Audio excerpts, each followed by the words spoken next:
विद्यालय के रवाइज Regal hall में जगमोहन राजपूत की पुस्तक भारतीय संस्कृति के आलोक में शिक्षा का विमोचन किया गया।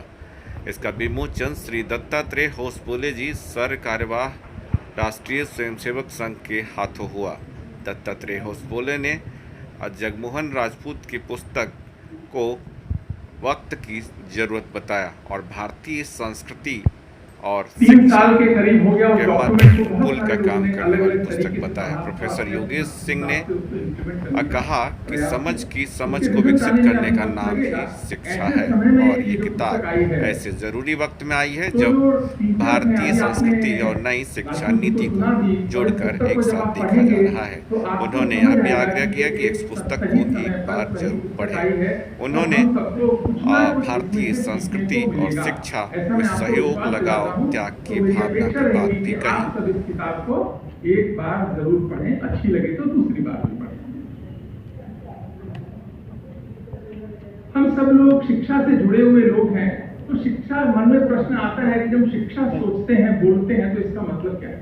तो सबसे जो सिंपलेस्ट डेफिनेशन है, जो मुझे बहुत प्रिय, मैं बार बार कहता हूं कि शिक्षा का मतलब है समझ को विकसित करना ही शिक्षा है। समझ को विकसित करना ही शिक्षा है। और इस पुस्तक के माध्यम से राजपूत साहब ने भी यही कहने का, समझाने का प्रयास किया है। आप सोचिए, मन में प्रश्न आता है कि अच्छे व्यक्ति और बुरे व्यक्ति में क्या अंतर है। एक सज्जन में और एक आतंकवादी टाइप व्यक्ति में अंतर क्या है। उन्होंने बहुत ठीक कहा कि एटम बॉम्ब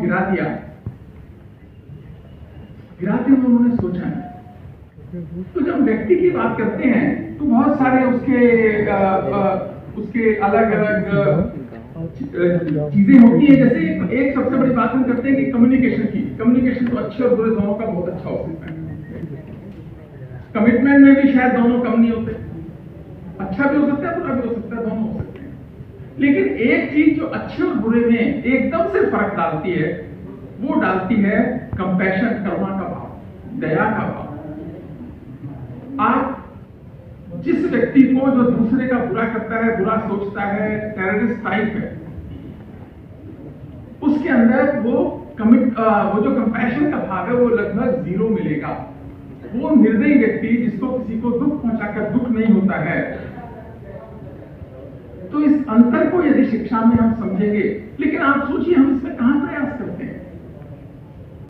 तो जब बात होती है भारतीय संस्कृति के आलोक में शिक्षा, जो किताब का टाइटल है, तो इसका मतलब है कि शिक्षकों को करुणा के भाव पर काम करने की आवश्यकता है और बहुत ज्यादा आवश्यकता है।